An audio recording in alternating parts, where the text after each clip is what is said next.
Isang nakakagulat at nakakapangilabot na pangyayari ang yumanig sa social media. Hinukay ng lalaking taga-India ang bangkay ng kapatid niyang babae para ma-withdraw ang pera nito sa bangko. Matapos pumanaw ang kanyang kapatid noong January 2026, paulit-ulit siyang bumalik sa bangko para kunin ang naiwang pera. Halos 19,300 hanggang 19,400 rupees lamang. O ang katumbas nito sa peso ay 12,000 mahigit. Pero bawat balik niya, iisa ang sagot. Kulang ang dokumento. Walang death certificate.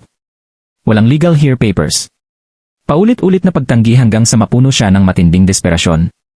Hanggang dumating ang April 27, 2026. Ginawa niya ang hindi inaasahan. Hinukay niya ang libingan ng sarili niyang kapatid.